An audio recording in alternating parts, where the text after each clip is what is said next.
Hi, this is Steve Lentini, and I'm the host for the podcast Different Thinking for Different Times, Season 2, Episode 15. So today I want to talk about waking up to take on one's self, that the biggest battle in life is the battle with the self. And that's a quote from many of the prophets and many of the masters and many of the spiritual practices and or many coaches have talked about the battle with the self. The landmark programs, EST programs, Forum, any of the self-growth or self-help training programs talk about the biggest battle being the battle with the self. And small-minded thinkers, of course, believe all they're thinking, and they have a story about everyone around them, blaming everyone, and they forget that who's the thinker of the thought, right? They don't question that. And the gift of life itself is actually feedback. If you're taking on yourself, you recognize life is feedback. That's the result of our cause. That if you're taking on the self, you know that for everything that shows up, somewhere you caused it, or it's there for a gift or a reason or a lesson. I mean, for example, people that bug us and situations that bug us are there to show us some part of ourself. It doesn't mean that people that are angry or bullies or greedy or whatever you would call them, whatever reason you get angry about them, or they're power hungry at work or whatever you would say, they're out to get you. They're showing you that you've been like that at some point in time. As Debbie Ford pointed out in her book, The Dark Side of the Light Chasers, everyone that we resist and reject and we find that they make us uncomfortable or we don't like them is actually teaching us the part of us that we don't know that we have, right? We have that body of information that we know. Then there's what we know we don't know, but then there's what we don't know that we don't know. And situations and people that bug us, if we resist the lesson, if you've ever heard that what you resist persists, they'll keep showing up, or they'll show up as a different cast of characters with the same irritation for you, right?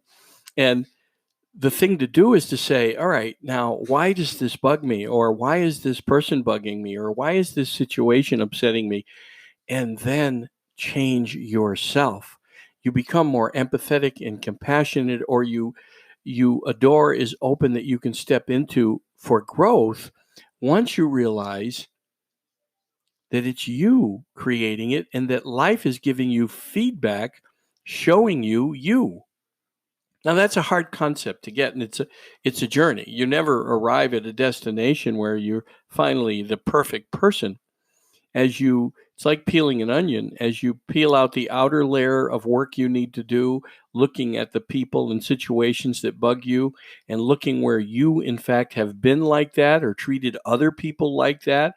Maybe you didn't know it or you didn't do it to the degree that you would accuse someone else of, but somewhere you search for the place that you've done things that are similar to that, and now you've learned something, that part of you that you did not know that you did not know. And those people and those situations become a gift. You can actually become grateful for them. And it doesn't mean that they supposedly did something to you. That's a story you're telling yourself, though.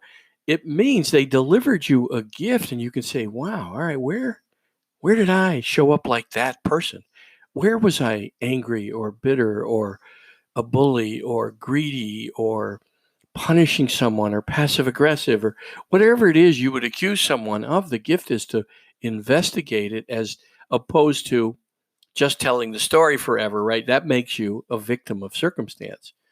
Masters of circumstance and people that leave a mark in the world and or it might even be just in their community or with their family are those that begin the journey of self-investigation and start looking at the gift of life as feedback. You don't have to look far. Einstein said the true question is whether the universe is beneficent or not. And if you choose that it's not a beneficent world, it's not a good world, then you'll tell the story of how everything goes against you and how wrong it all is and everyone is.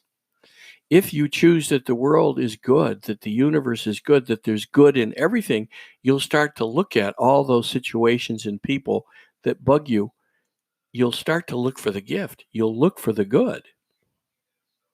We live in a mystery, a miracle, whatever you want to call it.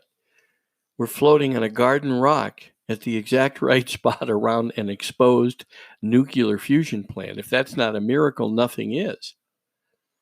And we're truly infinite beings in this physical existence for a grain of sand in time. In 80, 90, 100 years, even if we start to expand to 110 or 120 years with medicine, we're going to find that it's still just a grain of sand in time. It's just a drop of water in an ocean. And so rather than passing through this life with a story and bitter and angry and unhappy, find your true power by taking on yourself, the only one you can control. And as you start to question your thinking, because after all, who is the thinker of the thought? You can slow down and say, hey, what's true about this? Why does this person bug me so much? Why does this event bug me so much? Look for your stories. Where do you have a story about coworkers? Where do you have a story where there's people against you or events against you? Or where are you in a woe's me? Look for how you created that, or what is it presenting you as a gift to move you? How is it there to help you shift? And you'll truly start to find that there is nothing wasted in the universe, that it's all good, and we truly do live in a miracle. And then as you shift and start to be a miracle for others, help others, get out of your head, get out of the story, and become a miracle, you'll find that giving is actually what begins the cycle of getting. To be a getter is not pretty to be around. And if you've ever thought of someone as a getter, it's their gift is showing you what that looks like, and that you've been like that in certain situations, maybe in relationships, maybe you've been a taker, and that's the same as being a getter. Become a giver. Become a giver of good, positive thoughts. Become a giver of looking for gifts, right? Start to look at where you can change. Be the giver of self-growth to yourself. And it's amazing what happens in life when you start that journey.